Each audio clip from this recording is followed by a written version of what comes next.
आज आप लोगों के साथ एक्सरसाइज 2.2 डिस्कस करूंगा जो एनसीईआरटी 10th स्टैंडर्ड का है। इसमें आप लोग क्या देखेंगे, इसमें आप लोग देखेंगे कैसे आप रूट्स फाइंड करते हैं किसी भी पॉलिनोमियल का।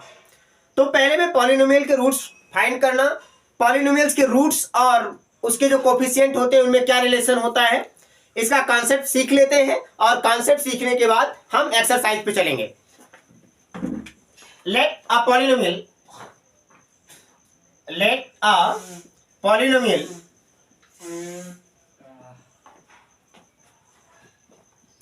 p of x equal ax square plus bx plus c equal to 0। ये आपका पॉलिनोमियल है जो कि इसकी डिग्री 2 है। अगर किसी भी पॉलिनोमियल की डिग्री 2 है तो उस पॉलिनोमियल के नंबर ऑफ जीरोस 2 होंगे। तो मैंने यहां पे कंसीडर कर लिया alpha and beta are the zeros of quadratic equation ax square plus bx plus c equal to 0। तो यहां पे अल्फा और बीटा क्या है, alpha and beta are the roots of p of x। Alpha और beta क्या है, इसके रूट्स है, मतलब इस क्वाड्रेटिक इक्वेशन के सॉल्यूशन है। तो sum of zeros alpha plus beta क्या होता है, sum of zeros that means alpha plus beta equal, alpha beta sum of zeros है और ये होगा किसके बराबर, minus B upon A. B क्या है, एक्स का कोफिशिएंट है, ए क्या है, एक्स स्क्वायर का कोफिशिएंट है। Means sum of zeros alpha plus beta equal होता है माइनस बी अपॉन ए। और इसका प्रोडक्ट ऑफ जीरोज, मतलब जीरोज जो अल्फा और बीटा है उनका अगर प्रोडक्ट आप निकालें, product of zeros alpha beta equal C upon A. ये किसी भी क्वाड्रेटिक इक्वेशन के या कोई भी पॉलिनोमियल हो, किसी भी पॉलिनोमियल के जीरोज और उनके जो कोफिशिएंट के बीच में रिलेशन होता है उसको इस्टेब्लिश करता है, जिससे आप फाइंड आउट कर सकते हैं कि इसमें कितने नंबर ऑफ जीरोज हैं।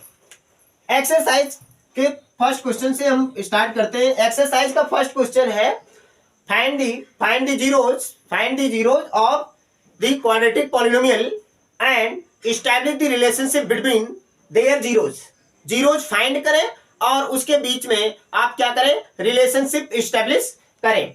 First question is x square minus 2x minus 8 equal to, आप इसको जीरो के इक्वल इक्वेट कर लेंगे। उसके बाद आपको क्या करना है, फैक्टराइज करना है। फैक्टराइज करेंगे 8 का ऐसा फैक्टराइजेशन करना है, 8 बन जाए 8 क्योंकि यहां पर 1 है। 8 का ऐसा फैक्टराइजेशन करना है जिसको माइनस करने पे 2 आए। तो 8 का फैक्टराइजेशन क्या क्या पॉसिबल है, 8 का फैक्टराइजेशन आप एक 4 मल्टीप्लाई 2 कर सकते हैं, एक 8 मल्टीप्लाई 1 कर सकते हैं और आप 2 मल्टीप्लाई 2 कर सकते हैं। जिसमें अगर आप 8 मल्टीप्लाई 1 वाला लेंगे तो 8 में से 1 माइनस करने पे तो 2 आएगा नहीं, इसलिए ये वाला फैक्टर आपका गलत है, आप इसको नहीं ले सकते हैं। 4 में से अगर आप 2 माइनस करते हैं तो 4 में से 2 माइनस करने पे आपको 2 मिलेगा और इसी की आपको जरूरत है। तो ये वाला आपका फैक्टर क्या है, काम का है। इसी फैक्टर को यहां पे रखते हैं, क्या लिखेंगे, एक्स स्क्वायर माइनस, आपको ब्रैकेट बनाना है, बड़ा वाला फैक्टर पहले लिखना है, आपने 4 लिख दिया और ये वाला सिंबल जो लास्ट में सिंबल लगा है कांस्टेंट टर्म के पहले वाला सिंबल लगाना है माइनस, और उसके बाद छोटा वाला फैक्टर 2 था, आपने 2 लिख दिया, ब्रैकेट क्लोज। बाद में आपको x लिखना है माइनस 8 इक्वल 0। अब यहां पर आप क्या करेंगे, ब्रैकेट को ओपन कर लेंगे। जैसे x है, x इसके साथ मल्टीप्लाई होगा और x इसके साथ मल्टीप्लाई होगा, साथ में ये माइनस साइन ऑपरेट करता हुआ चलेगा दोनों नंबर्स के साथ, मीन्स 4 और 2 के साथ। आप इसको क्या करेंगे, मल्टीप्लाई करें, एक्स स्क्वायर माइनस 4 को x से मल्टीप्लाई करेंगे 4x माइनस माइनस ये प्लस हो जाएगा, 2 of x minus 8 equal to 0। आपको क्या करना है, आपको पेयर्स बनाने हैं। यहाँ पे आपने पेयर्स बना लिए, इन दोनों में x कॉमन है, x आपने कॉमन ले लिया, इना ब्रैकेट x माइनस 4 प्लस दूसरे में क्या होगा, यहां से आप 2 कॉमन लेंगे। जब 2 कॉमन लेंगे तो क्या मिलेगा, ये 2 आपने कॉमन ले लिया तो x बचा है और माइनस यहाँ पे 8 में से जब 2 आपने कॉमन लिया, इसका मतलब 8 को आपको 2 से डिवाइड करना है। 8 को 2 से डिवाइड करेंगे 4 मिलेगा इक्वल टू 0। अगर इस वाले ब्रैकेट में और इस वाले ब्रैकेट में एक ही डिजिट्स आ रही हैं, तब मान लो आपका फैक्टराइजेशन यहां तक सही है। अगर ऐसा नहीं हो रहा है तो आपका फैक्टराइजेशन फिर गलत है, आपको चेक करने की जरूरत है। यहाँ पे x-4 है, यहाँ भी x-4 है, तो इसको आप एक ब्रैकेट में कर लेंगे x-4, नेक्स्ट ब्रैकेट में x प्लस 2 इक्वल टू 0। यहां पर आपको क्या करना है, इसके 2 जीरोज मिलेंगे क्योंकि आपकी क्वाड्रेटिक इक्वेशन है और क्वाड्रेटिक इक्वेशन के 2 जीरोज मिलते हैं क्योंकि इसकी डिग्री क्या है, 2 है। अगर डिग्री 2 है 2 जीरोज मिलेंगे, ये दोनों जीरोज हम फाइंड कर लेते हैं। पहली कंडीशन करेंगे x-4 इक्वल टू 0, तो x की वैल्यू मिल जाएगी 4। दूसरी कंडीशन है x प्लस 2 इक्वल 0 अगर करेंगे तो आपको x की वैल्यू -2 मिलेगी। ये एक वैल्यू में अल्फा मान लेता हूं और दूसरी वैल्यू बीटा मान लेता हूं। तो अल्फा इक्वल मैंने मान लिया क्या, 4, और दूसरी वैल्यू बीटा इक्वल क्या मान लिया, -2। अब आपको कोफिशिएंट के बीच में रिलेशन एस्टेब्लिश करना है, मतलब जो सम ऑफ जीरोज है, sum of zeros alpha plus beta equal to -b/a होता है। तो सम ऑफ जीरोज आप लिखेंगे alpha plus beta equal -b/a।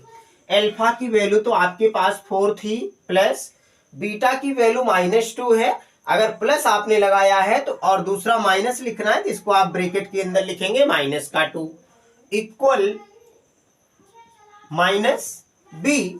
इसमें देखिए ये आपका ax² plus bx plus c equal to 0।